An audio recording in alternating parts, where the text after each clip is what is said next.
Existe um lugar na Terra onde o sol não se põe durante meses e onde os habitantes locais têm de ter cuidado com os ursos polares que caminham pela rua principal. Parece um guião de cinema, mas para 56 mil pessoas, isto é uma terça-feira. Estamos a localizar tribos perdidas, a investigar cidades fantasma da Guerra Fria e a navegar num sistema de fiordes tão massivo que cria o seu próprio clima. Mas esteja avisado. Assim que vir o que se esconde nas sombras do sol da meia-noite, poderá nunca mais olhar para o Polo Norte da mesma forma. Quando se olha para os dados, os números deixam de fazer sentido. Estamos a iniciar a nossa viagem na costa leste, um lugar tão acidentado e isolado que durante séculos o resto do mundo esqueceu que viviam pessoas aqui. Como vê, a maioria dos viajantes limita-se ao oeste,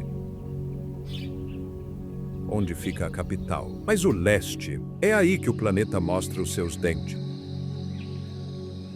Estamos a entrar no Fjord Scoresbysund. Para dizer o mínimo, chamar a isto um fiord é um insulto. Este é um labirinto aquático que se estende por 350 quilômetros até o coração da ilha. É o maior sistema de fiordes da Terra. Imagine o Grand Canyon, mas encha-o com água do mar gelada e coloque-o num congelador. As falésias aqui erguem-se a milhares de pés diretamente da água negra. Só a profundidade é aterradora, mergulhando a mais de 1.000 metros. Isso são mais de 3.000 pés. Mas não é apenas água vazia. Este lugar está vivo. O capitão William Scoresby mapeou esta área em 1822, mas os Inuit conheciam estas águas há gerações. Eles sabiam que esta geografia específica cria uma armadilha para os icebergs. Pedaços maciços de gelo desprendem-se dos glaciares do interior e ficam presos nos canais sinuosos do fiorde. Eles não apenas flutuam, eles encalham no leito marinho. Alguns destes icebergs são tão grandes que criam os seus próprios microclimas. Quando a maré muda, estas montanhas congeladas giram e reviram. Os locais chamam-lhe a dança dos icebergs. Soa poético, mas se estiver num pequeno barco perto de um quando ele decide virar, é uma sentença de morte. No entanto, existe um lado mais suave nesta brutalidade congelada. Estas águas profundas são um santuário. Nos meses de verão, o fiorde torna-se um berçário. Poderá olhar do convés de um navio e ver formas brancas a moverem-se sob a superfície. Aquilo não são pedaços de gelo, são grupos de baleias beluga. Elas vêm para aqui para se alimentarem e criarem as suas crias protegidas pelo gelo. É um balé de belugas no teatro mais hostil da Terra. O silêncio aqui é pesado, pressiona os seus ouvidos. Mas se ouvir com atenção, pode ouvir o estalido e o craque de bolhas de ar antigas a escaparem do gelo enquanto este derrete. Ar que ficou ali preso há 10.000 anos. Mas precisamente quando pensa que está completamente sozinho, vê um ponto de cor no horizonte. A civilização agarra-se às rochas por um fio. Tente dizer este nome 3 vezes depressa. Itokkortormit. Situa-se exatamente na foz do fiorde Kangertitivak, numa península chamada Liverpool Land. Esta não é apenas uma cidade remota. É amplamente considerada um dos colonatos mais isolados do hemisfério ocidental. Fundada em 1925 por um explorador chamado Einar Mikkelsen, esta cidade não foi um crescimento natural. Foi um movimento estratégico. Cerca de 80 colonos e Inuit foram trazidos para aqui de Tasiilaq, mais a sul, para estabelecerem uma reivindicação sobre a terra. Hoje, vivem aqui apenas cerca de 345 pessoas. A temperatura média 5 graus abaixo de 0 Celsius. E essa é a média. No inverno desce tanto que a água a ferver atirada ao ar transforma-se em neve antes de atingir o chão. Mas eis o que muitos ignoraram sobre este lugar. Em 2023, a cidade mudou efetivamente o seu fuso horário. Eles recuaram 1 hora para se alinharem mais com a Europa e o resto da Groenlândia. Imagine isso, uma cidade inteira a decidir mudar o próprio tempo, apenas para se sentir um pouco menos isolada do mundo. A vida aqui é diferente. Não encontrará um centro comercial. Encontrará peles de urso polar a secar em prateleiras fora de casas de madeira coloridas. O hotel local, que foi notícia em 2018 por ser a casa de hóspedes mais remota do planeta, está frequentemente esgotado por aventureiros que querem sentir como é estar na Lua. A paisagem sonora desta cidade não é o trânsito, é o uivar dos cães de trenó. Existem quase tantos cães aqui como pessoas. Eles não são animais de estimação, são motores. Quando o gelo marinho congela, os barcos são inúteis. Os cães são a única forma de viajar pela tundra para caçar bois almiscarados e alabotes. Mas chegar aqui é a verdadeira aventura. Durante meses, o gelo marinho bloqueia todos os navios. A única tábua de salvação é uma viagem de helicóptero, mas a esperança está no horizonte. O financiamento para um novo aeroporto em 2025 foi aprovado, mas por agora, se vier para aqui, está a comprometer-se com o isolamento. Pode pensar que uma cidade tão pequena não tem cultura, mas estaria errado. Uma porta escondida abre-se para uma história perdida. Estamos a mover-nos para sul agora, para o colonato de Kulusuk. A maioria das pessoas apenas para aqui no aeroporto a caminho de outro lugar. Elas perdem o verdadeiro tesouro. É um edifício pequeno e modesto, facilmente confundido com um barracão. Este é o Museu de Kulusuk. Ao contrário dos grandes museus financiados pelo Estado na capital, este lugar é pessoal. Foca-se inteiramente no povo Tunumi, os habitantes do leste da Groenlândia. Tem de compreender que o leste da Groenlândia desenvolveu-se em quase total isolamento da costa oeste. O seu dialeto, os seus costumes, a sua arte, tudo é distinto. Este museu é um assunto de família. Está cheio de artefatos que pertenceram aos antepassados das pessoas que o gerem. Estamos a falar de itens que foram segurados em mãos quentes de sangue após uma caça há 100 anos. No interior, o ar cheira a madeira velha e verá esculturas intrincadas feitas de osso e madeira flutuante. Num lugar sem árvores, cada pedaço de madeira que chegava à costa era mais valioso do que ouro. O proprietário está frequentemente lá, pronto para lhe contar a história por trás de uma ponta de arpão específica ou de um tupilak. Um tupilak é uma figura esculpida, tradicionalmente feita, para levar uma maldição a um inimigo. Os que estão no museu são inofensivos agora. Mas ao olhar para as suas faces retorcidas e com caretas, pode sentir a superstição que costumava governar estes invernos. É um olhar íntimo sobre a sobrevivência. Mostra-lhe que, durante séculos, a vida aqui era uma aposta diária contra os elementos. Mas a arte na Groenlândia não é apenas sobre o passado. Mãos modernas estão a esculpir um novo futuro. Na cidade de Tasiilaq, há um edifício onde o ruído nunca para. É o zumbido das serras e o raspar das limas. Isto é o Stank. Parece um nome estranho, mas é o coração da economia local. A Groenlândia tem uma controvérsia em seu redor relativa à exportação de produtos animais. Não se pode levar marfim ou pele de foca para países como os Estados Unidos facilmente, mas aqui é um modo de vida. No estanque, pode entrar e observar os mestres a trabalhar. Eles estão a pegar em hastes de rena, chifres de boi almiscarado e, por vezes, pedra-sabão,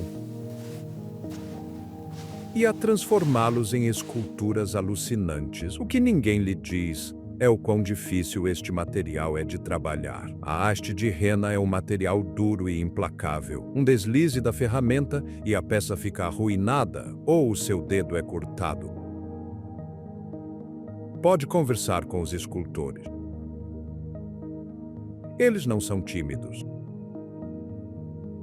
Eles dir-lhe-ão como selecionam a peça específica de osso, procurando o espírito escondido dentro da forma. É uma tradição que remonta a milhares de anos, atualizada com ferramentas elétricas. Eles também trabalham com pele de foca, costurando luvas e botas impermeáveis que são mais quentes do que qualquer material sintético que a NASA alguma vez inventou. É um lugar de criação, mas nem tudo no leste da Groenlândia está a ser construído. Algumas coisas foram deixadas a apodrecer. A guerra deixa fantasmas nos lugares mais estranhos. Se viajar cerca de 50 quilômetros a partir de Kulusuk, depara-se com algo que parece o cenário de um filme pós-apocalíptico. Isto é Blue East 2. Atrás, na Segunda Guerra Mundial, os americanos precisavam de pontos de paragem para levar aviões dos Estados Unidos para a Europa para combater os nazis. A Groenlândia era o porta-aviões insubstituível perfeito. Eles construíram bases por toda a costa. Nome de código: Blue. A Blue East 2 foi estabelecida em 1942. Era uma colmeia de atividade, com milhares de jovens americanos a tremer no escuro, a fazer a manutenção de aviões bombardeiros. Depois, em 1947, a Força Aérea dos Estados Unidos fez as malas e partiu, mas eles não levaram tudo com eles. Hoje, milhares de tambores de combustível enferrujados poluem a paisagem como esqueletos metálicos. É um contraste gritante, a ferrugem vermelha brilhante contra a neve branca pura e as montanhas de granito cinzento. Caminhar por aqui é sinistro. Pode encontrar os restos esqueléticos de caminhões velhos, as estruturas de hangares a colapsar sob 80 anos de neve, e o silêncio é absoluto. É um local controverso. Durante décadas, os locais queixaram-se da confusão. É poluição, sim, mas também é história. É um monumento a um tempo em que este deserto congelado era o ponto estratégico mais importante no mapa. Por vezes, quando o vento assobia através dos tambores de óleo vazios, soa como o rugido de um motor de um bombardeiro B-17 a tentar arrancar no frio. Mas a natureza está lentamente a reclamar o ferro. O gelo está a vir para levar tudo de volta. Se quiser ver para onde o gelo vai para morrer, vá a Tinitekilak. Este pequeno colonato situa-se exatamente na borda do Fiord Sermilik. Este corpo de água é alimentado por vários glaciares maciços, incluindo o glaciar Helheim, que é um dos rios de gelo que se movem mais rapidamente no mundo. O resultado? O fiord está sufocado com gelo, mas sufocado é a palavra errada. É uma procissão. Da aldeia, pode observar um desfile interminável de esculturas a flutuar. Algumas têm o tamanho de carros, outras têm o tamanho de catedrais. Para os locais, isto não é apenas cenário, é a sua mercearia. Esta é uma comunidade de caçadores. Verá cães de trenó acorrentados fora das casas, à espera que o gelo de inverno se torne sólido o suficiente para correrem sobre ele. Quando o fiord congela, torna-se uma autoestrada. Os caçadores levam os seus trenós para o gelo marinho para encontrar focas nos seus buracos de respiração. O facto selvagem aqui é o ruído. Espera-se que o gelo seja silencioso. Não é. O Fjord Sermilik é uma sala de concertos. Os icebergs gemem, estalam e trovejam enquanto se partem. É um lembrete constante de que a paisagem está a mudar. No verão, a água está tão cheia de gelo que os barcos têm de navegar num labirinto em constante mudança. É um jogo perigoso de paciência, mas estamos a deixar a costa leste agora. Estamos a dirigir-nos para sul, onde a história recua muito mais do que a Segunda Guerra Mundial. Os vikings estiveram aqui primeiro e deixaram um aviso. Atravessamos para a ponta sul da ilha. Bem-vindo a Nanortalik. O nome significa lugar de ursos polares, porque na primavera, o gelo marinho transporta ursos mesmo ao lado da cidade. Mas estamos aqui pelos edifícios. Nanortalik tem o museu ao ar livre mais abrangente da Groenlândia.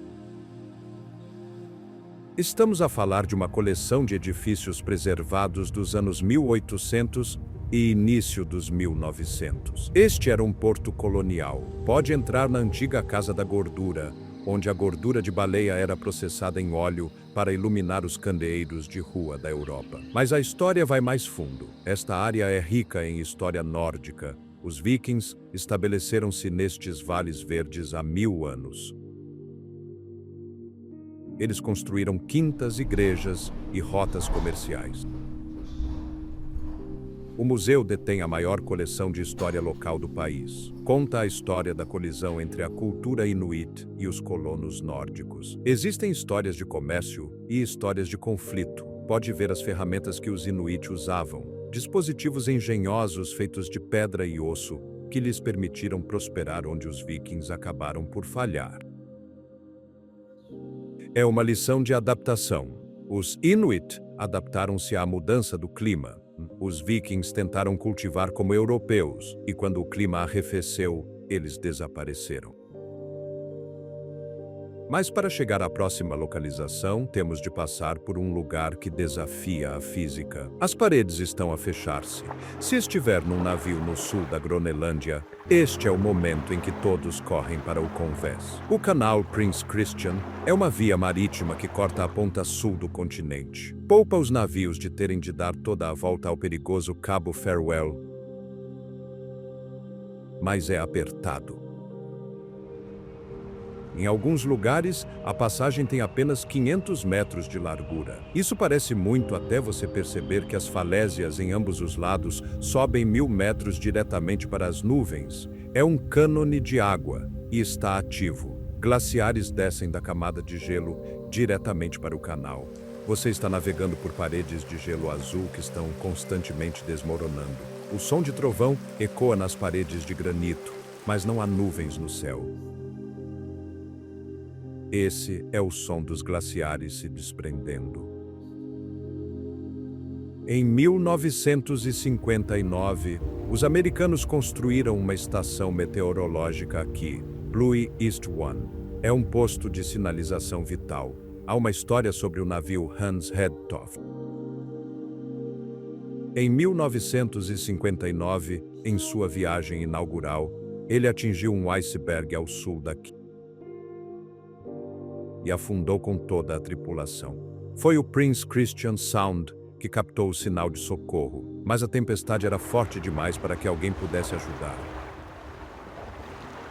Hoje, a água está mais calma, mas o perigo está sempre lá. As correntes de maré mantêm o canal quase sempre livre de gelo.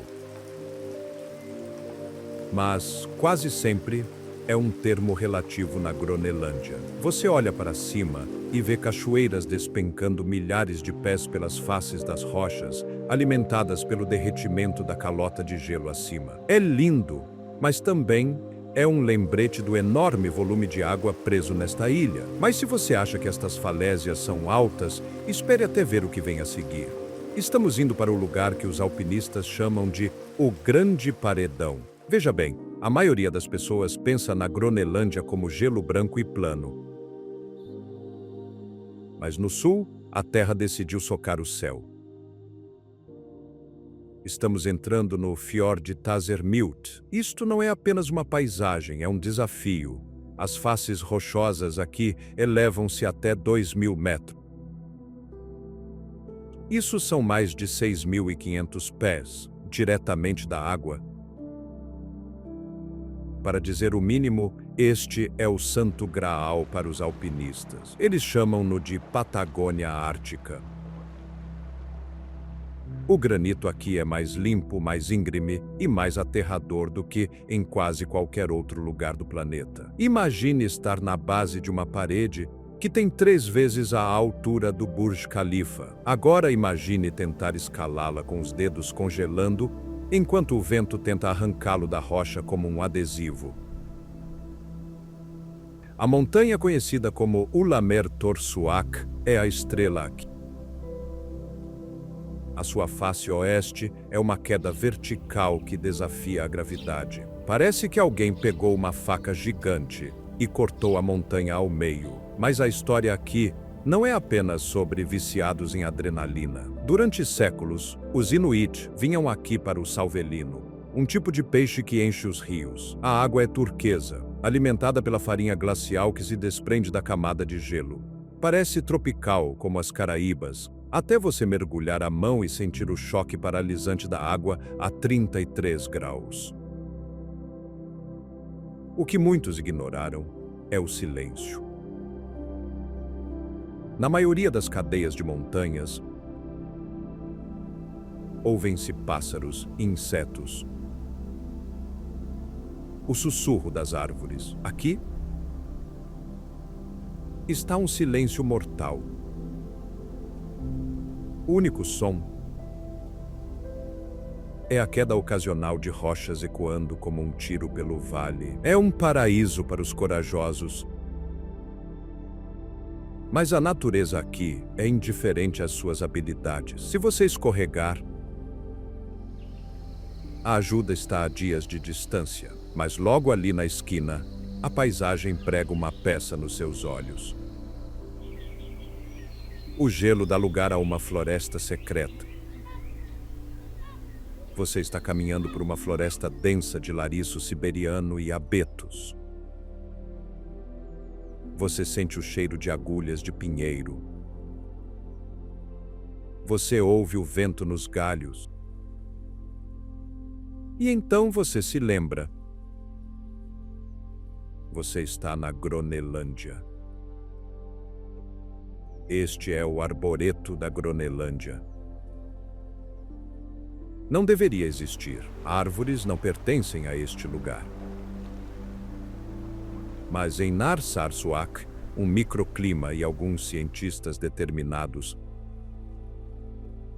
criaram um milagre botânico. Existem mais de 50.000 árvores aqui, compostas por 110 espécies diferentes de todas as regiões frias do mundo. É uma experiência para ver o que sobreviverá à medida que o mundo aquece, mas as árvores escondem um passado mais sombrio. Narsarsuaq não foi construída para a botânica. Foi construída para a guerra. Em 1941, o exército dos Estados Unidos construiu uma base aérea maciça aqui, com o codinome Bluie West One. Tornou-se um local hospitalar crítico. Durante a invasão da Normandia, soldados feridos foram transportados para cá antes de serem enviados de volta para os Estados Unidos. Milhares de jovens sangraram neste solo, a milhares de quilômetros de casa. A pista de pouso ainda está aqui. É a porta de entrada para o sul. E em 2026, um novo aeroporto internacional está programado para abrir, mudando esta cidade tranquila para sempre. O contraste é gritante. De um lado do rio, você tem os esqueletos de concreto de quartéis militares e uma pista de pouso enorme. Do outro lado, diretamente do outro lado do fiord, está Bratalit, o lugar onde Erik o Vermelho se estabeleceu há 1000 anos. Você está entre a Era Viking e a Era do Jato. Mas o fato mais selvagem é o próprio solo. A terra aqui está subindo. Como a pesada camada de gelo está derretendo e recuando, o peso está sendo retirado da crosta terrestre. A terra sobe entre 2 e 4 centímetros todos os anos. A terra está literalmente ricocheteando, mas ainda não terminamos com os estranhos contrastes do sul. As rochas estão começando a ganhar rostos humanos. Estamos atracando em Qaqortoq, a capital do sul. A sensação é diferente aqui. As casas estão pintadas em cores vibrantes, vermelho, amarelo, azul, subindo as colinas íngremes como um anfiteatro caótico. Mas olhe mais de perto para as rochas. Em 1993, uma artista chamada Aka Höch iniciou um projeto chamado Pedra e Homem. Ela não queria que a arte ficasse presa dentro de um museu. Ela queria que a própria cidade fosse a tela. Hoje, mais de 40 esculturas maciças estão esculpidas diretamente nos blocos de granito espalhados pela cidade. Você vira uma esquina e um rosto está olhando para você da falésia. Você passa por uma parede e vê baleias esculpidas na pedra. Isso transforma a cidade inteira em uma caça ao tesouro. Mas Qaqortoq não é apenas sobre arte, é sobre riqueza. Não muito longe daqui fica a mina de ouro de Nalunaaq. Sim, ouro. A Gronelândia está sentada sobre riquezas minerais pelas quais o mundo está apenas começando a ansiar. E bem aqui na cidade está a única tinturaria do país, Great Greenland Fur House. É aqui que a pele de foca é transformada em moda. É uma indústria controversa para o mundo exterior, mas aqui é sobrevivência. Eles usam cada parte do animal. A carne alimenta as famílias e a pele torna-se casacos que podem sobreviver a uma nevasca. A história remonta a 1774, quando foi fundada como Julianerhab. Sempre foi um centro comercial. Mas a coisa mais chocante sobre Qaqortoq é a temperatura. No verão, pode chegar a 70 graus Fahrenheit. As pessoas andam por aí de camiseta enquanto icebergs flutuam no porto. Parece civilizado, quase europeu. Mas não se sinta confortável demais. O chão está prestes a ferver sob os seus pés. Imagine tirar a roupa e ficar em traje de banho enquanto a temperatura do ar está congelante e um iceberg passa por você a apenas algumas centenas de jardas de distância. Bem-vindo a Unartok. Esta é uma ilha desabitada, mas possui um presente geológico. Embora existam milhares de fontes termais na Gronelândia, a maioria é fria demais ou difícil demais de alcançar. Unartok é a única que é perfeita. A água aqui borbulha da terra a perfeitos 100 graus Fahrenheit. Mas o que ninguém lhe diz é a história desta água. Os vikings adoravam este lugar. Há lendas de que o próprio Leif Erikson pode ter se banhado nestas mesmas piscinas antes de partir para descobrir a América do Norte. Eles acreditavam que a água tinha poderes curativos. Durante 1000 anos, caçadores e viajantes pararam aqui para descongelar os seus ossos gelados. É uma experiência surreal. Você está sentado em água quente e fumegante, cercado por flores silvestres amarelas, olhando para picos de montanhas irregulares cobertos de neve. Isso prega peças no seu cérebro. O seu corpo diz férias tropicais, mas os seus olhos dizem expedição ártica. A física fascinante. A água é aquecida pela fricção profunda dentro da crosta terrestre, não por atividade vulcânica como na Islândia. É uma anomalia geotérmica. Mas enquanto você relaxa no vapor, você está olhando através da água para uma tragédia. Uma civilização desapareceu logo do outro lado da baía. É isto, o marco zero de um mistério de 500 anos. Estamos nas ruínas da igreja de Valsey. É o edifício nórdico mais bem preservado da Gronelândia. As paredes de pedra ainda estão de pé, grossas e imponentes, construídas por mãos vikings no século XII. Mas é o que aconteceu aqui, em 1408, que dá arrepios. Num domingo de setembro de 1408, um casamento aconteceu aqui.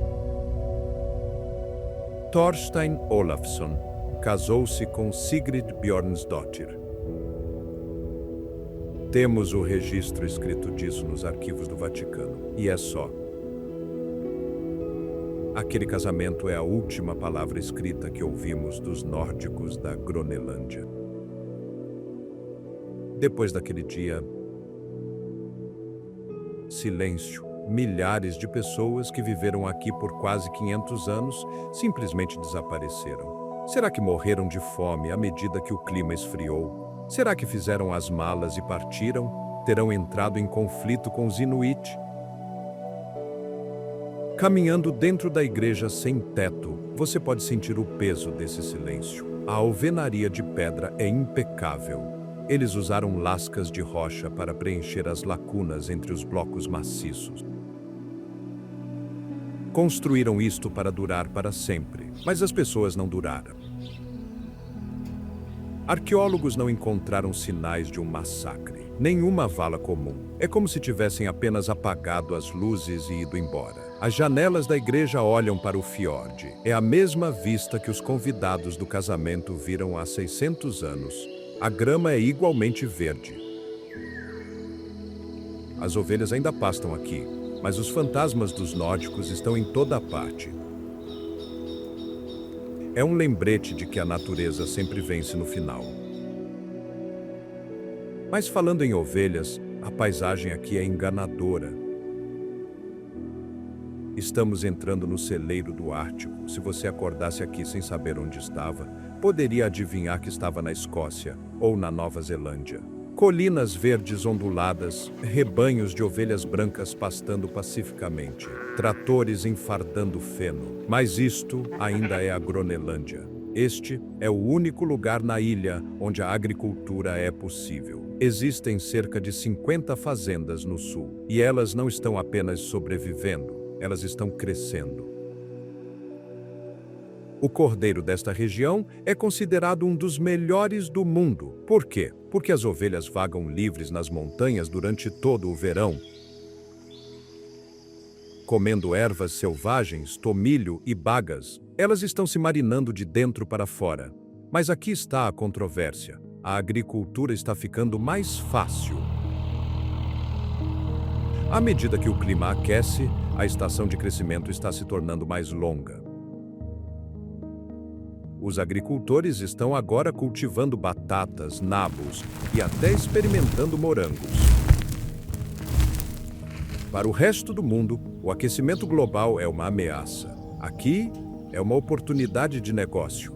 Mas não são apenas ovelhas. Há uma estação de renas maciça aqui também. Imagine um cowboy, mas em vez de um cavalo, ele está em um snowmobile e em vez de gado, ele está pastoreando renas selvagens com chifres enormes. A vida nestas fazendas é isolada. Você está a quilômetros da cidade mais próxima. Você depende do seu gerador e do seu barco. Se acabar o açúcar, é uma viagem de barco de 2 horas até a loja. É uma vida rude, solitária e bela. Mas temos mais uma parada no sul, antes de seguirmos para a capital. A águia está observando você do campanário. Estamos nos movendo para o norte, subindo a costa oeste, até a cidade de Paamiut. Os habitantes locais chamam este lugar de Lar da Águia Rabalva. Estas aves maciças, com envergadura de 8 pés, estão em toda a parte aqui. Elas deslizam sobre a cidade como planadores pré-históricos. But a joia da coroa de Paamiut é a igreja. Construída em 1909, esta é possivelmente a mais bela igreja de madeira da Gronelândia. Foi projetada por um arquiteto dinamarquês no estilo das igrejas de madeira norueguesas. É pintada de um vermelho brilhante e marcante, com acabamentos brancos. Por dentro, é uma obra-prima de marcenaria. A acústica é perfeita. Mas a história de Paamute está ligada ao nevoeiro. Esta área é conhecida por ser notoriamente nebulosa e úmida. Isso tornava a navegação um pesadelo para os primeiros marinheiros. O campanário da igreja funcionava como uma espécie de farol, um ponto de referência que os marinheiros podiam avistar quando o nevoeiro se dissipava por um breve momento. Há um fato selvagem sobre a população aqui. Paamute tem lutado. À medida que o bacalhau desapareceu das águas, as pessoas partiram. A cidade tem uma sensação melancólica. Casas vazias, ruas silenciosas, mas as águias permanecem. Elas fazem ninhos nas falésias logo acima da cidade. Se você tiver uma lente de zoom, poderá vê-las alimentando seus filhotes. É uma cidade mantendo a sua dignidade, ancorada por aquela bela igreja vermelha. Mas agora,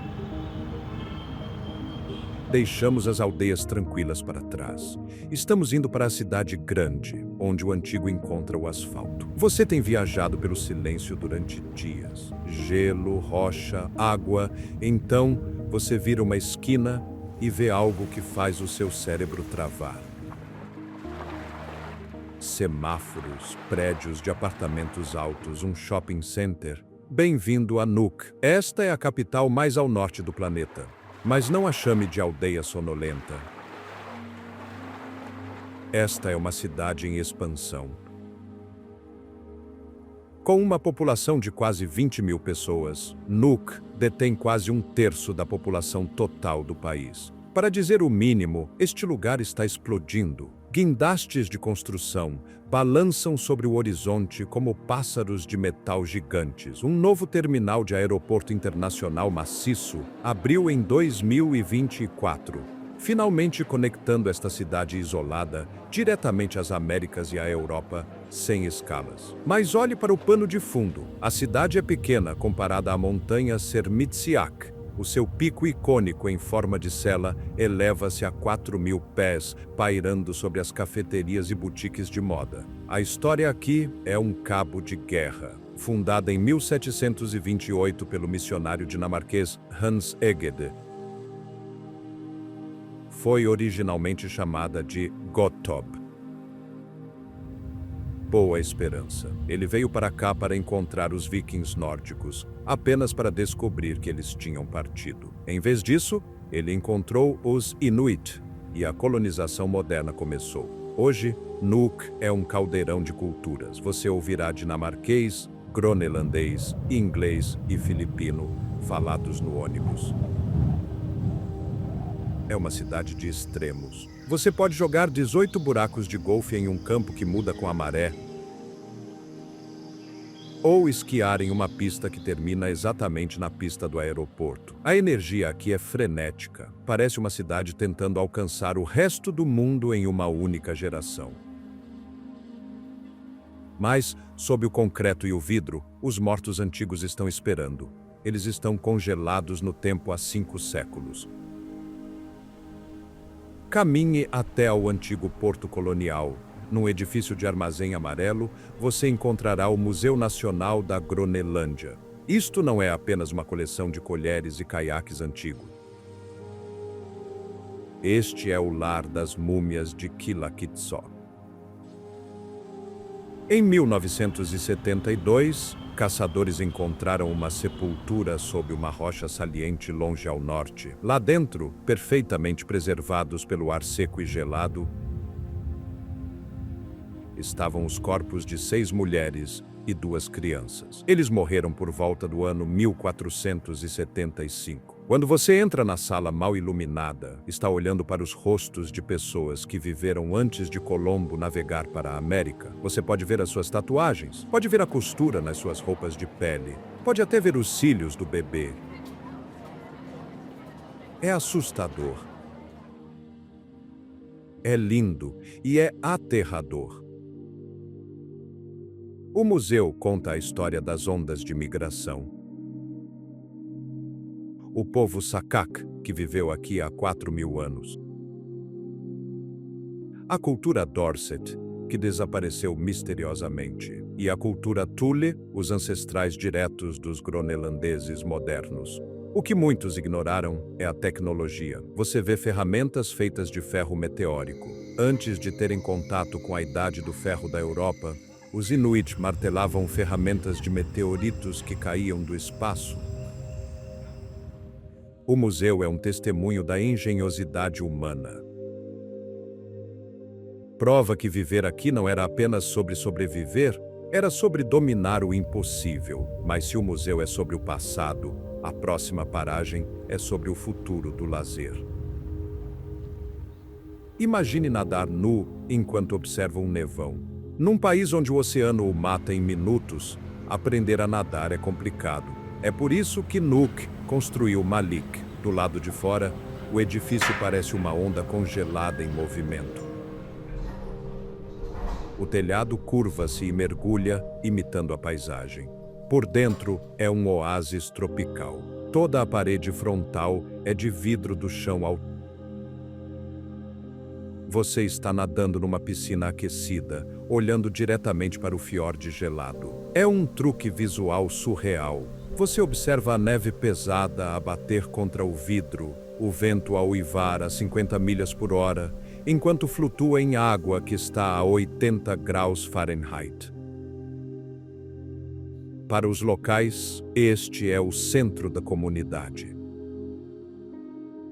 É onde as crianças aprendem a respeitar a água antes de alguma vez pisarem um barco. Existe uma banheira de hidromassagem no exterior, no convés. Você corre pelo ar gelado, pula na água quente e senta-se lá enquanto o seu cabelo congela em pingentes de gelo. É a derradeira experiência de spa nórdico. O nome Malik significa onda em groenlandês e encaixa perfeitamente. Mas a arquitetura em Nuuk fica ainda mais selvagem logo ao fundo da rua. As luzes do norte foram transformadas em madeira. Caminhando pelo centro de Nuuk, você vê um edifício que ondula. Este é o Katuak. O arquiteto projetou a fachada de madeira para parecer a aurora boreal, as luzes do norte ondulando pelo chão. Também imita a forma dos icebergs a flutuar na água, aberto em 1997. Esta é a sala de estar da cidade. É um cinema, uma sala de concertos e uma galeria de arte, tudo em um. A coisa que você tem de entender é o isolamento. Antes do Katuak, ver um filme de sucesso ou uma banda internacional ao vivo era um sonho raro. Agora, Nuuk está no circuito. Você pode entrar e ouvir uma banda de heavy metal cantando em groenlandês, seguida por um concerto de violino clássico. A luz solar inunda através das janelas altas, projetando sombras que se movem como um relógio de sol. É a prova de que a cultura prospera, mesmo no limite do mundo habitável. É um coração quente e brilhante numa cidade fria. Mas nem toda a arte aqui é brilhante e feliz. Algumas pinturas carregam uma maldição pesada. Esta não é a sua galeria estatal padrão. O Museu de Arte de Nuuk começou como uma coleção privada. Um empresário chamado Sven Junge e a sua esposa Helene passaram uma vida inteira acumulando arte. Em 2005, eles doaram tudo à cidade. Está alojado num edifício que parece uma antiga igreja adventista. Por dentro está cheio, exageradamente cheio. As paredes estão cobertas de pinturas que mostram a Groenlândia do passado. Mas são as esculturas que roubam a cena. Salas cheias de figuras de pedra-sabão e osso, tupilaks, os monstros espirituais, olham fixamente para você a partir de vitrines de vidro. Alguns são grotescos, com dentes e olhos saltões. Outros são incrivelmente delicados. Você vê a evolução da visão que os Inuit têm de si mesmos. Das figuras assustadoras e espirituais da era xamânica à arte moderna e política da juventude de hoje. Existe uma melancolia aqui. Muitas das pinturas mostram um modo de vida que está a desaparecer.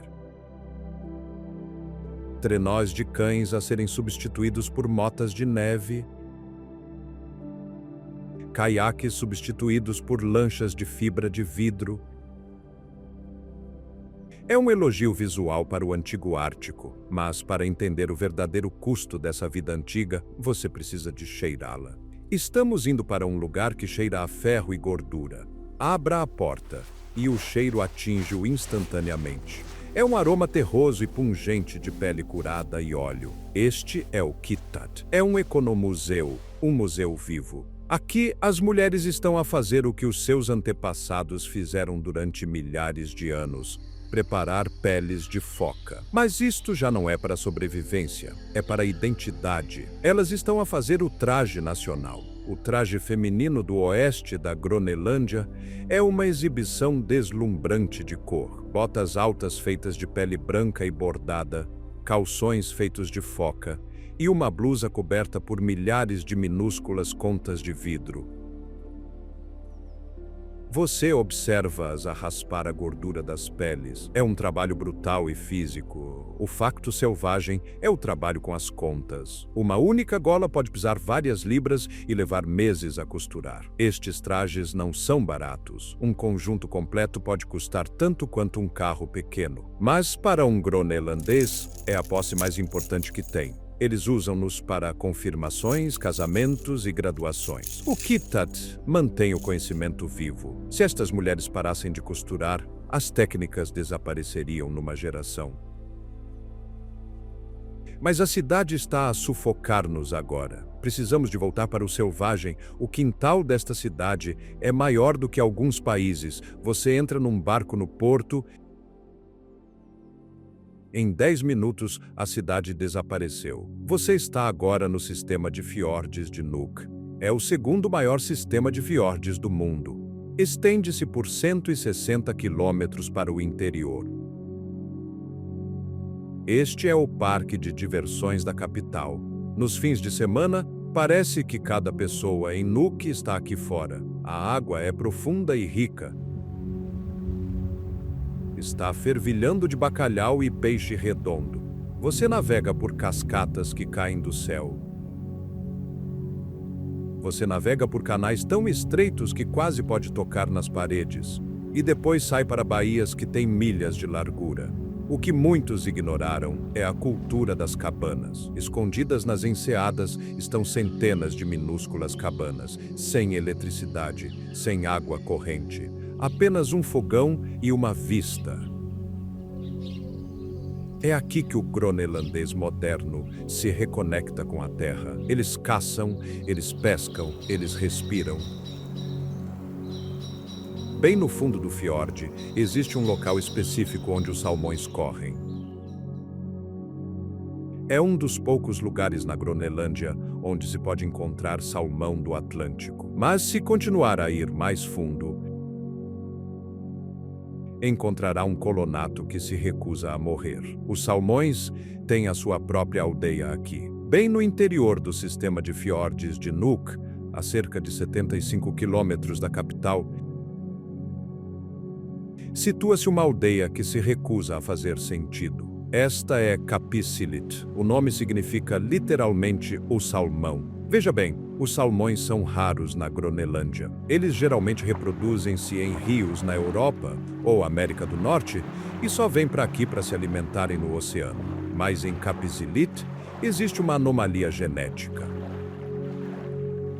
Este é o único lugar na Groenlândia com uma população de salmões em desova. Eles têm estado isolados aqui há milhares de anos. A aldeia em si é minúscula. Estamos a falar de 50 pessoas. Não existem lojas, apenas um único piler Suisok, o entreposto de abastecimento estatal. Mas o verdadeiro segredo reside atrás da aldeia. Se você caminhar durante 4 horas pela tundra, combatendo mosquitos do tamanho de pássaros, alcança uma vista que lhe quebra o cérebro. Você está a olhar para o fiord de gelo Kangersunek. Enquanto todos vão para Ilulissat no norte pelo gelo, este lugar é a joia escondida. O glaciar no final deste fiord está a expelir milhões de toneladas de gelo. Mas como é tão longe no interior, ninguém o vê. O gelo está congestionado, branco e azul, estendendo-se até onde a vista alcança. O silêncio é total. Sem barcos, sem aviões. Apenas o gelo a estalar. As pessoas de Kapizilit vivem na borda deste gigante congelado. Sobrevivem da caça e da pesca, vivendo uma vida que não mudou muito em décadas, mesmo enquanto a capital cresce a apenas uma viagem de barco de distância. Mas nem todo o isolamento é sobre dificuldades. Às vezes, é sobre a melhor refeição da sua vida. Imagine que está num barco. Você lança uma linha na água profunda. Em segundos, puxa um peixe vermelho da Acádia vermelho brilhante. 1 hora depois, você está sentado numa cabana quente, comendo exatamente esse peixe, cozinhado por um chefe profissional, com um copo de vinho branco na mão. Bem-vindo ao Kukt Nuan. Isto costumava ser uma quinta de ovelhas. Agora é o restaurante de luxo mais remoto que alguma vez visitará. Não existem estradas para chegar aqui. Você tem de vir de barco. No verão, o vale atrás do restaurante é exuberante e verde. Parece a Suíça com esteroides. As montanhas são de granito preto irregular, coroadas com neve branca, emoldurando o vale verde perfeitamente. É um refúgio de verão para as pessoas de Nuuk. Elas vêm para aqui para escapar do betão. Você dorme em cabanas que costumavam abrigar trabalhadores agrícolas. É rústico, mas o luxo é a localização.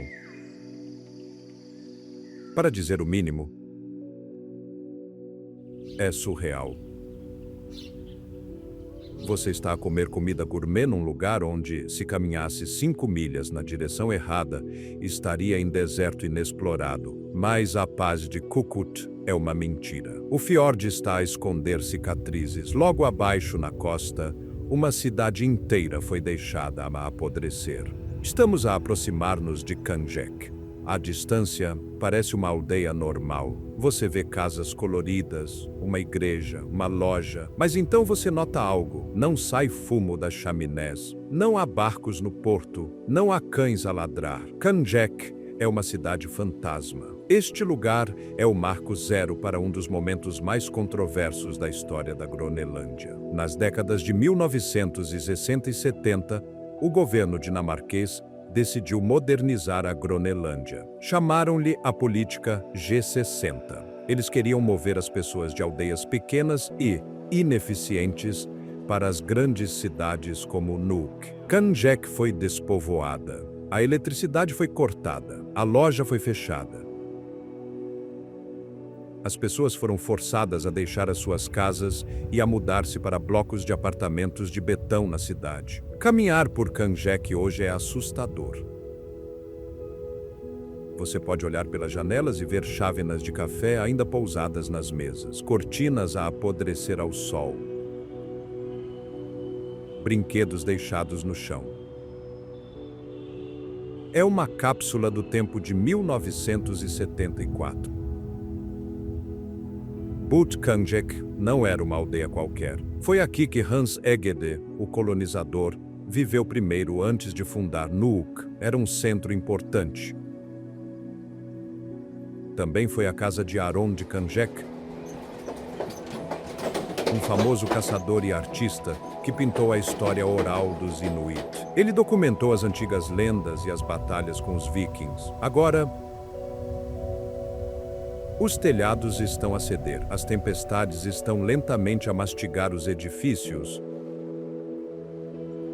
É um monumento triste e silencioso a uma política que mudou o país para sempre. Mas existe outra cidade fantasma por perto, e esta é industrial. O cheiro a óleo velho ainda paira no ar. Sikanjek é uma tragédia, Nordafar é um destroço. Este lugar, também conhecido como Feringehavn, o porto das Ilhas Faroé, foi outrora um porto internacional movimentado. Em meados do século XX, era para aqui que as frotas de pesca das Ilhas Faroé, Noruega e Portugal vinham para processar as suas capturas. Era quase como um país separado. Tinha as suas próprias leis, o seu próprio hospital, o seu próprio entretenimento. Era um lugar duro e difícil, onde milhares de marinheiros trabalhavam turnos de 18 horas a salgar bacalhau. Depois, o bacalhau colapsou. O peixe desapareceu e o dinheiro também.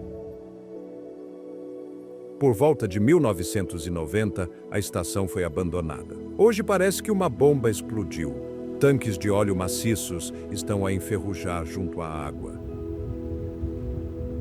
Os edifícios da fábrica colapsaram em pilhas de metal retorcido e betão. É perigoso caminhar aqui. As tábuas do chão estão podres. Existem poços profundos cheios de água estagnada. Mas é fascinante. Você pode encontrar diários de bordo antigos nos escritórios, escritos em faroense. Você pode ver as máquinas que costumavam alimentar a Europa. É um lembrete de quão frágil a economia é aqui em cima. Uma mudança na temperatura do oceano, um cardume de peixes desaparecido. E uma cidade transforma-se num ferro velho. Mas todos estes fiordes, toda esta água, tudo vem de um só lugar. Estamos a dirigir-nos para a fonte, a mãe de todo o gelo. Voamos para o interior agora. Estamos no limite do monstro. Esta é a camada de gelo da Groenlândia, o Indlandsis. Para dizer o mínimo, a escala desta coisa é impossível de entender. Cobre 80% do país. É 3 vezes o tamanho do Texas. No centro, o gelo tem mais de 3 quilômetros de espessura. Isso são 2 milhas de gelo sólido a pressionar a rocha de base. Se toda esta camada derretesse, os níveis globais do mar subiriam 7 metros. Isso são mais de 20 pés. Adeus, Miami. Adeus, Bangladesh. Estamos no ponto 660, perto da cidade de Kangerlussuaq. Este é um dos poucos lugares onde você pode conduzir um caminhão até ao limite do gelo. A parede de gelo ergue-se como uma fortaleza. Está suja na borda, coberta de pó e silt. Isto chama-se crioconita. Absorve o sol e acelera o derretimento. Mas pise no gelo e estará a entrar num mundo diferente. O vento aqui é constante, é um vento catabático, ar frio e pesado, a cair do topo da calota de gelo e a descer em direção ao mar. Mas o gelo estava a esconder segredos. Durante a Guerra Fria, o exército dos Estados Unidos construiu uma base dentro do gelo chamada Camp Century. Eles planeavam armazenar mísseis nucleares lá. Alimentaram-na com um reator nuclear portátil. Abandonaram-na em 1966, pensando que a neve a enterraria para sempre. Mas o que muitos ignoraram é que o gelo se está a mover e a derreter. Existe o receio de que o lixo tóxico deixado para trás possa eventualmente ser exposto. E não são apenas bases. Em 1992, um avião de caça P-38 Lightning da Segunda Guerra Mundial foi escavado do gelo. Tinha sido enterrado sob 260 pés de neve em apenas 50 anos. Chamaram-lhe Glacier Girl. O gelo é uma máquina do tempo. Prende bolhas de ar que nos dizem como era a atmosfera há 100 mil anos. Mas agora o gelo está a chorar. Você consegue ouvi-lo. Rios de água de degelo, de um azul brilhante, correm pela superfície e mergulham em buracos profundos chamados Mulan. Estes são poços verticais que vão até ao fundo. A água lubrifica a base do glaciar, fazendo-o deslizar mais depressa para o oceano. É lindo, mas é uma beleza aterradora. Você está sobre o motor do clima global e o motor está a sobreaquecer. Mas logo ao lado deste deserto congelado, existe vida. Uma besta pré-histórica está à espera junto à estrada. A apenas algumas milhas da camada de gelo principal fica o Glacier Russell. Esta é a face do gelo. Tem 60 metros de altura, uma parede de falésias brancas e azuis fraturadas. No verão,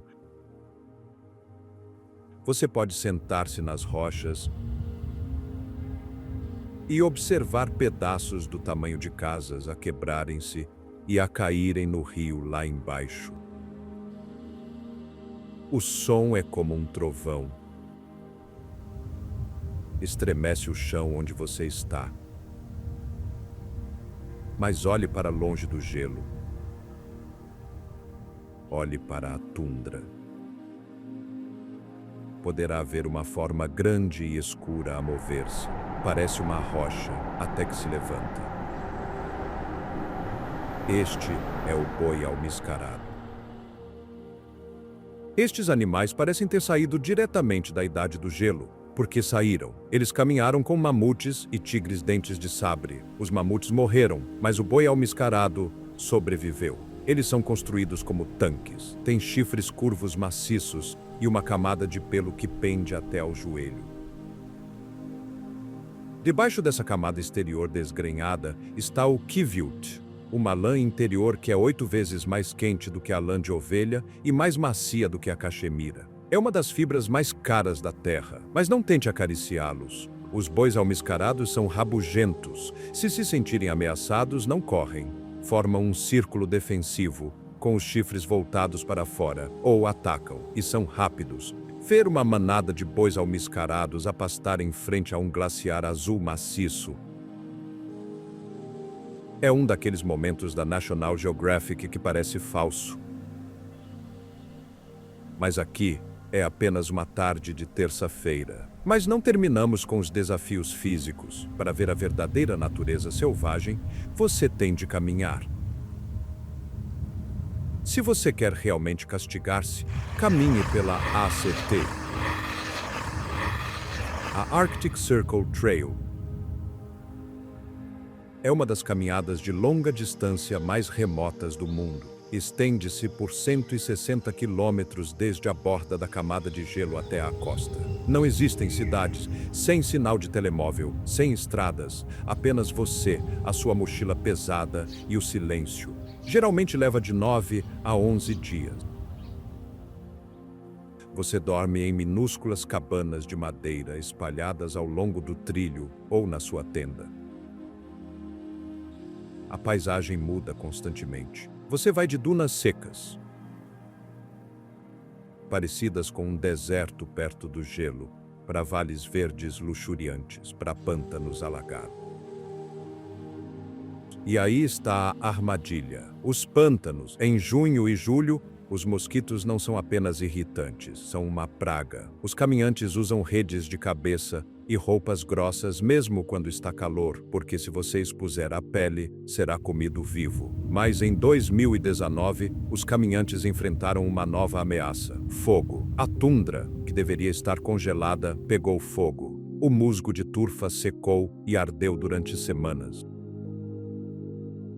Os caminhantes tiveram de ser evacuados. Foi um sinal de alerta de que o Ártico está a mudar depressa. Mas se você sobreviver aos insetos e às bolhas, alcançará a costa e encontrará uma cidade que ama rochas quase tanto quanto ama cães. Estamos a entrar na segunda cidade. Chegamos a Sisimiut. Esta é a segunda maior cidade da Groenlândia, localizada logo a norte do Círculo Polar Ártico. É uma cidade rude, de classe trabalhadora. Mas dentro da escola profissional local, a KTI, existe um baú de tesouros. A Groenlândia é o sonho de um geólogo. Porque não existe cobertura vegetal. As rochas estão ali mesmo na sua cara. A coleção de minerais da KTI é uma joia escondida. Abriga amostras de rocha de todo o país. Veja bem, a Groenlândia é antiga. Algumas das rochas aqui têm 3,8 mil milhões de anos. A crosta mais antiga da Terra, mas é o que está dentro das rochas que importa. Rubis, safiras, ouro, elementos de terras raras. Durante décadas, o gelo cobriu estes tesouros. Agora, à medida que o gelo recua, os prospectores estão a chegar em massa. A coleção mostra rubis em bruto, ainda incrustados na rocha hospedeira. São cor-de-rosa e vermelhos como o sangue. Representa a futura economia da Groenlândia. Conseguirão eles minerar estas riquezas sem destruir o ambiente puro que acabamos de atravessar? É a grande questão. Os estudantes aqui estão a aprender a ser os mineiros e engenheiros de amanhã. Estão a segurar o futuro econômico do seu país nas mãos. Mas Sisimiut não é apenas sobre rochas. Está prestes a ficar barulhento. Ainda estamos em Sisimiut, mas precisamos de falar sobre uma linha invisível na neve. Veja bem. A Groenlândia está dividida. Não pela política, mas pelos cães. Sisimiut é a cidade mais a sul onde são permitidos cães de trenó. A sul daqui, em Nuuk, nos Vales Verdes, você não pode possuir um cão de trenó da Groenlândia. É ilegal. Eles querem proteger a pureza da raça e evitar que doenças do sul se espalhem para o norte. Mas aqui, os cães mandam. Caminhe até a extremidade da cidade. Verá a cidade dos cães. Centenas de cães acorrentados às suas casas à espera da neve. Para quem vem de fora, eles parecem fofos, como huskies peludos. Não cometa esse erro.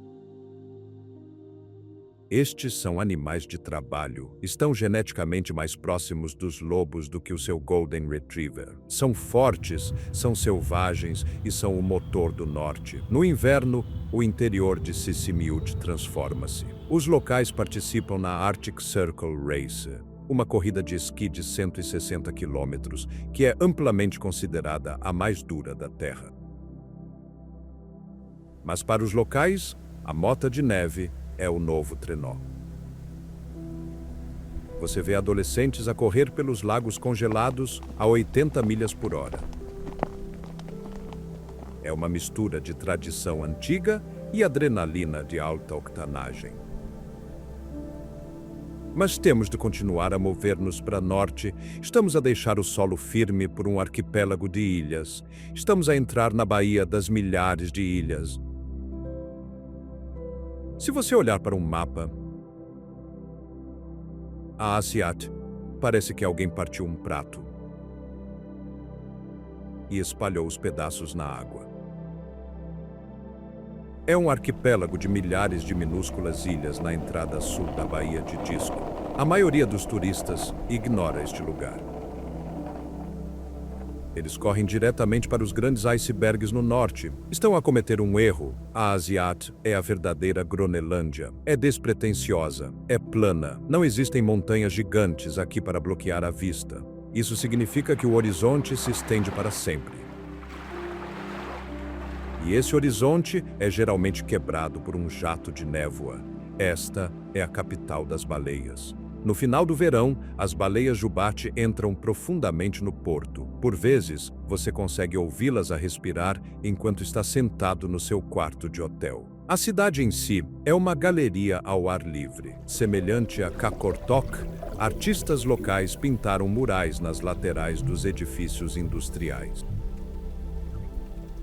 Isso adiciona um toque de rebeldia ao cenário cinzento do Ártico. A prática de caiaque aqui é lendária. Como existem tantas ilhas, a água é frequentemente calma, protegida das ondas do oceano aberto. Você pode remar por canais estreitos, onde o silêncio é absoluto. Mas os locais aqui têm um segredo. Eles sabem que, logo a norte deles, o mar torna-se um monstro. Estamos a aproximar-nos da fábrica que construiu o assassino do Titanic. É isto, o evento principal, a razão pela qual a maioria das pessoas vem à Groenlândia. Estamos na borda do fiorde de gelo de Ilulissat. Para dizer o mínimo, o seu cérebro não consegue processar a escala deste lugar. Você está a olhar para um congestionamento de icebergs que se estende por 40 milhas. Estes não são apenas pedaços de gelo, são montanhas. Alguns deles têm 1 quilômetro de altura do fundo ao topo, com apenas 10% visíveis acima da água. Este fiorde é alimentado pelo glaciar Cermek-Kujalek. É o glaciar mais produtivo do hemisfério norte. Move-se a uma velocidade de 40 metros por dia. Essa é uma velocidade insana para um glaciar. Despeja 20 mil milhões de toneladas de gelo no mar todos os anos. Isso é água suficiente para abastecer os Estados Unidos inteiros por um ano. Facto científico: acredita-se amplamente que o iceberg que afundou o Titanic em 1912 nasceu aqui mesmo, neste fiord. Caminhando pelo passadiço até ao miradouro, o rugido é constante. Soa como uma zona de guerra. O gelo está a moer, a estalar e a explodir sob o seu próprio peso. A cor é o que o surpreende. Não é apenas branco, é turquesa, azul safira e, por vezes, preto sujo da farinha de rocha. Quando um grande iceberg se desprende, pode criar um tsunami que arrasta barcos para a costa, a milhas de distância. Você está a olhar para o poder bruto do planeta. Mas logo ao lado deste caos congelado está uma cidade em crescimento. Vire as costas ao fiorde de gelo e estará em Ilulissat. O nome significa literalmente icebergs. Esta é a terceira maior cidade da Groenlândia e parece uma cidade da corrida ao ouro. Turistas de todo o mundo, americanos, chineses, alemães, estão a caminhar pelas ruas com equipamento caro de Gore-Tex. O porto está apinhado de barcos de pesca e zodiacs. Mas o som da cidade é o som dos cães. Existem quase tantos cães de trenó aqui como pessoas. Aproximadamente 4.000 deles. No verão, o sol nunca se põe. Circunda o céu durante 2 meses. O sol da meia-noite prega partidas ao seu corpo. Você esquece-se de dormir. Vê crianças a jogar futebol na rua às 3 da manhã, porque parece que são 2 da tarde. Os hotéis aqui são de classe mundial. Você pode pagar $1.000 por noite para dormir num iglu feito de vidro, mesmo na borda da falésia. Mas retire o turismo e esta continua a ser uma cidade de caçadores. Vá até o Brete, o mercado local. Verá caçadores a vender o que apanharam naquela manhã. Carne de foca, pele de baleia anã, alabote do tamanho de uma mesa. É uma colisão de mundos. Você pode comer um hambúrguer gourmet de rena e depois ver um pescador a esfolar uma foca no cais de betão 5 minutos depois. Mas do outro lado da baía, existe uma forma escura a pairar na névoa. Uma ilha que não deveria estar lá. Olhe através da baía de Disco. Verá uma ilha maciça com montanhas de topo plano. Esta é a ilha Disco. Geologicamente não faz sentido. A maior parte da Groenlândia é feita de granito de base antigo, cinzento e duro. Mas a ilha Disco é vulcânica, é feita de basalto. Foi formada por fluxos de lava maciços há milhões de anos. Isso muda tudo. O solo aqui é fértil, é exuberante, é verde. Parece que o Havaí se perdeu e congelou. Você vê cascatas a cair por falésias vermelhas e castanhas. Vê camadas distintas na rocha, como um bolo de camadas de história. A ilha tem o seu próprio microclima. É frequentemente mais nebulosa e quente do que o continente. Cientistas afluem aqui por causa da Estação Ártica, uma instalação de investigação que tem monitorizado o ecossistema desde 1906. Eles estão a estudar algo estranho. Glaciares galopantes. Ao contrário do fluxo constante de outros glaciares, os de disco podem subitamente avançar a velocidades aterradoras, pulverizando tudo no seu caminho. Mas a joia da ilha é a cidade na costa sul, onde a areia se torna preta. Estamos a aterrar na praia. Mas a areia não é branca nem amarela, é preta como azeite. Bem-vindo a Qeqertarsuaq.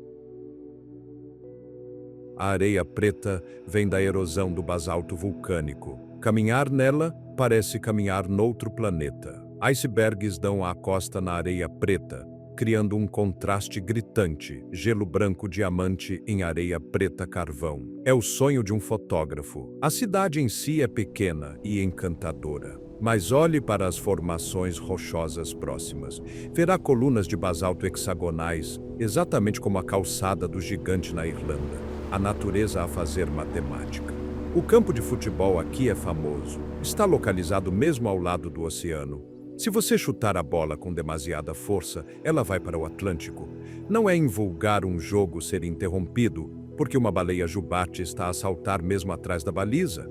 Este é um dos melhores lugares na Groenlândia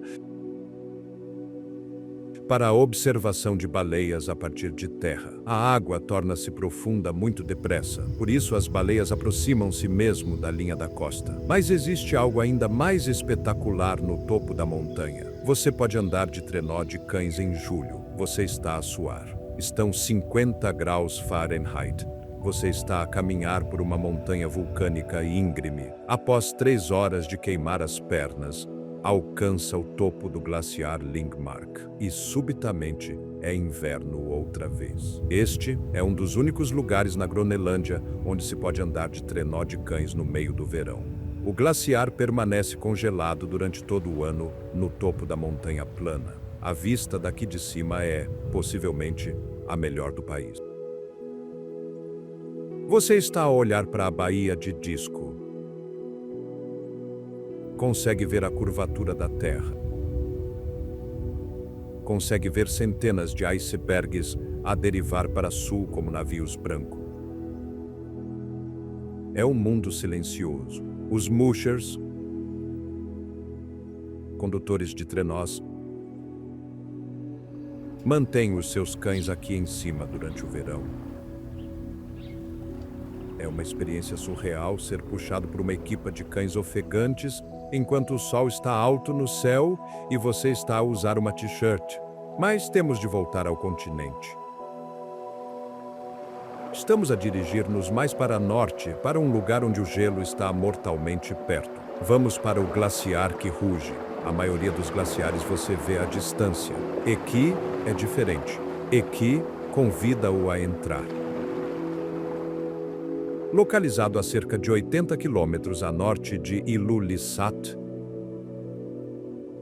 o glaciar Aqui é conhecido como o glaciar que se desprende.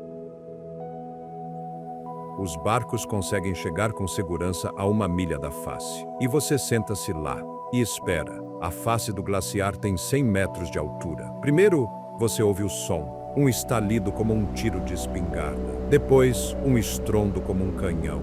Depois, vê uma placa de gelo do tamanho de um prédio de apartamentos soltar-se da parede e deslizar para a água em câmara lenta. O salpico é maciço.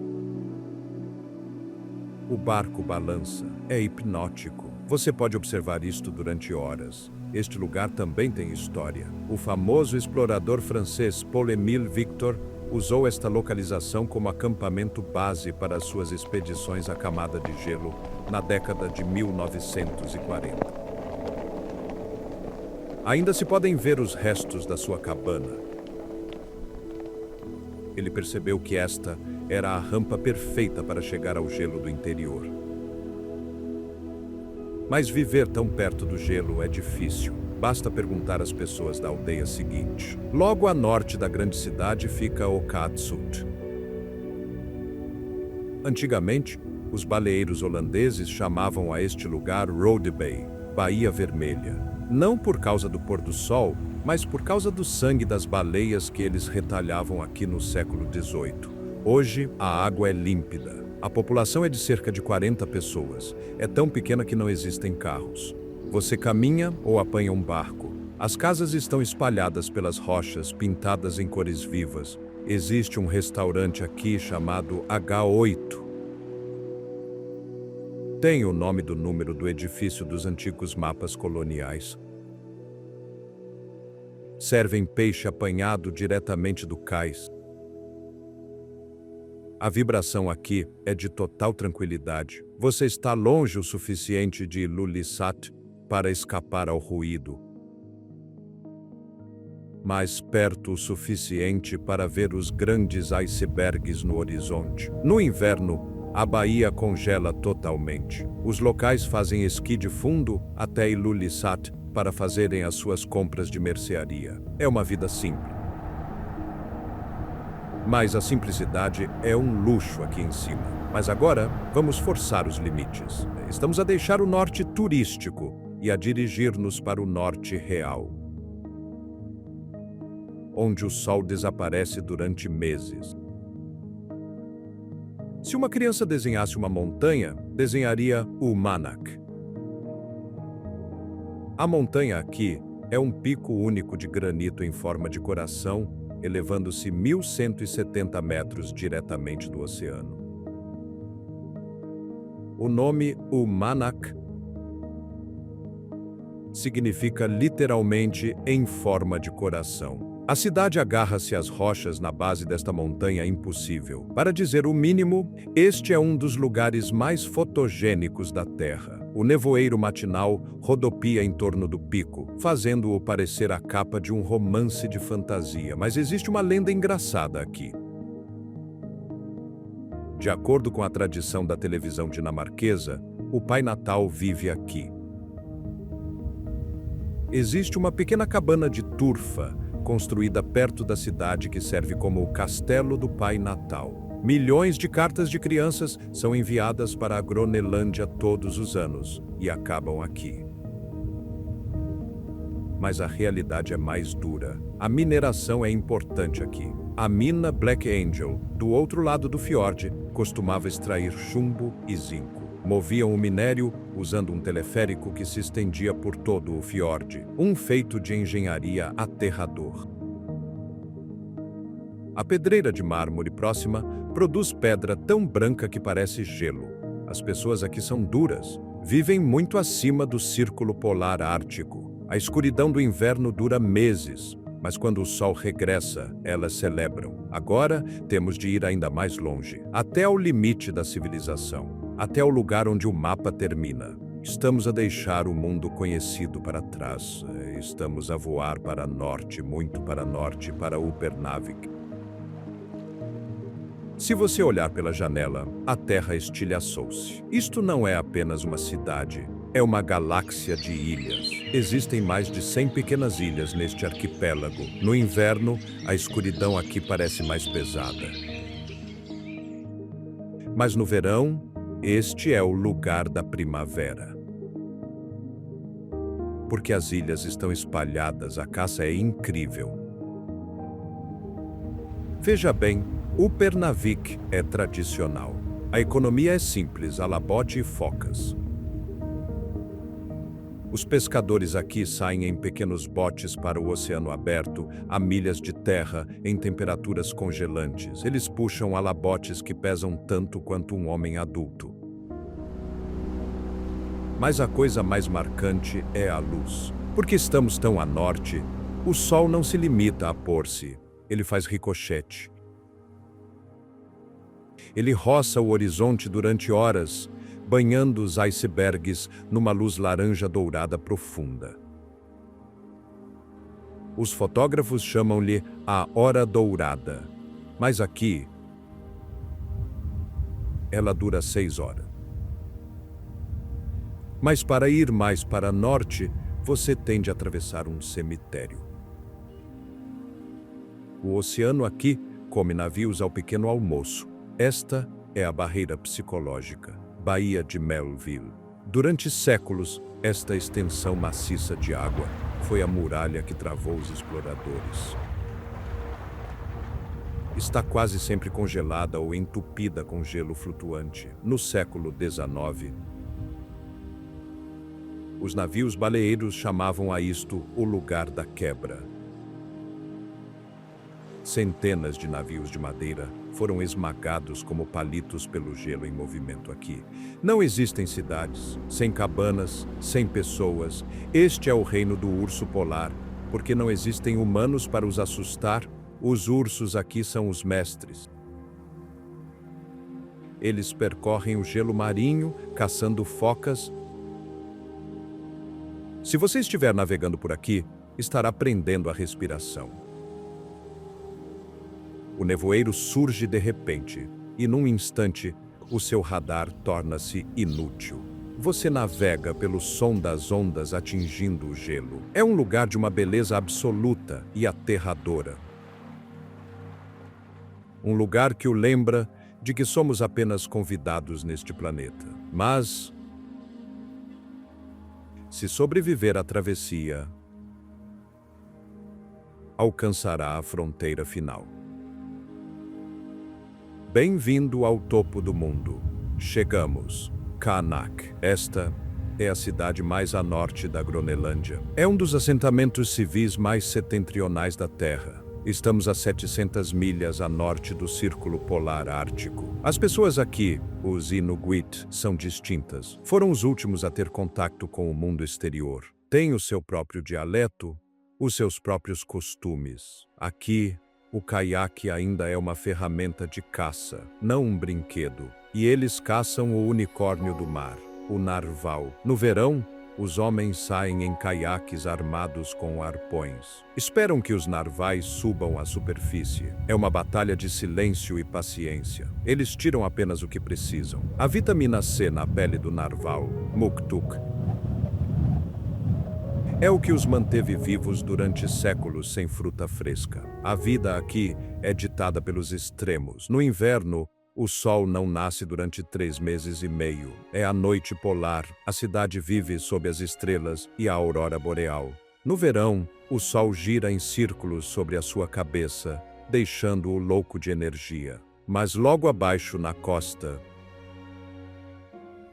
existe uma cicatriz na paisagem. Uma base secreta esconde um passado radioativo. Em 1953, a Guerra Fria chegou ao Ártico. O governo dos Ukrainian precisava de uma base para vigiar os mísseis soviéticos que vinham sobre o Polo Norte. Encontraram o local perfeito perto da antiga aldeia de Thule. Então, mudaram as pessoas. As famílias Inuit locais receberam poucos dias para fazer as malas e deixar as suas terras ancestrais. Foram forçadas a mudar-se para norte, para Qaanaaq. É uma ferida que ainda não cicatrizou totalmente. A base espacial de Pitufik é maciça. Tem uma pista de pouso longa o suficiente para o vai-vém espacial? Tem um sistema de radar que parece algo saído de Star Wars?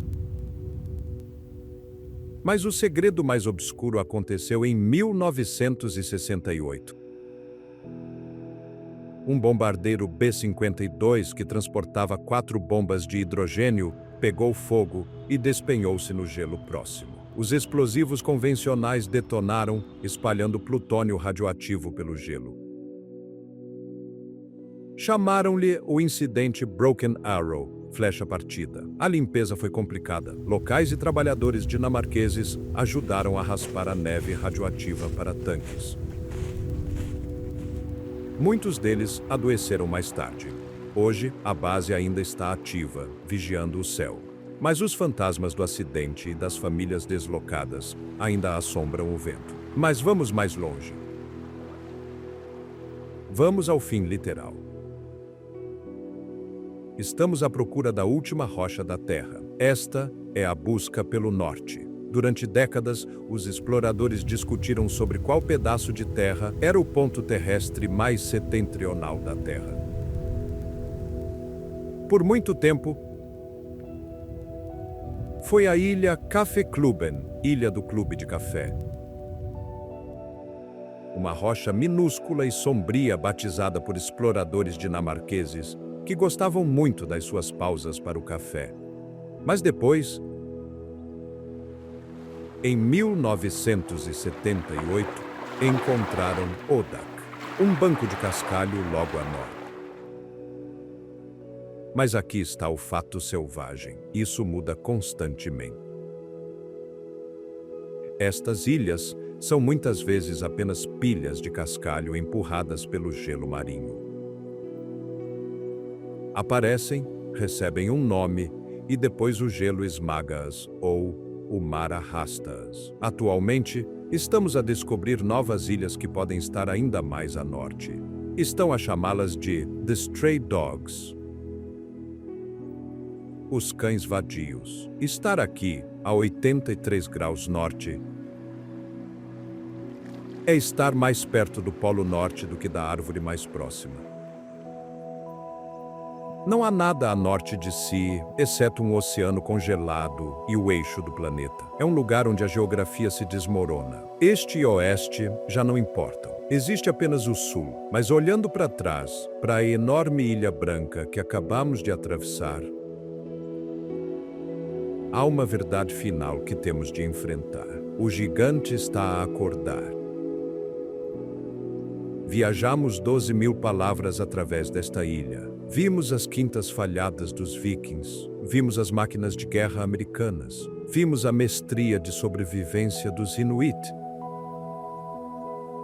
Mas a maior história é a que está a acontecer mesmo debaixo dos nossos pés. A Groenlândia está a derreter, não é uma teoria. Consegue-se ouvir. A água está a escorrer da calota de gelo mais depressa do que nunca. A Groenlândia, terra verde, que Eric o Vermelho nomeou como um truque de marketing para atrair colonos, está, na verdade, a tornar-se verde. Novos minerais estão a ser expostos. Novas rotas de navegação estão a abrir-se à medida que o gelo recua. As potências mundiais, China, EUA, Europa, estão todas a olhar para esta ilha com olhos famintos. Veem recursos, veem estratégia. Mas as pessoas que vivem aqui, elas veem a sua casa a mudar. O gelo sobre o qual viajam está a ficar mais fino. Os animais que caçam estão a mudar-se para norte. A Groenlândia já não é uma bela adormecida congelada. É o centro do futuro do mundo. O gelo manteve o mundo estável durante milhares de anos. Agora esse controle está a escorregar. A questão não é se o gelo vai desaparecer. A questão é, quem estará aqui para ver o que está por baixo? O gelo está a derreter, revelando segredos que nunca deveríamos ver. Se a Groenlândia ficar verde novamente, será a humanidade o vírus ou a cura? Clique em gosto e subscreva para ver o mundo mudar.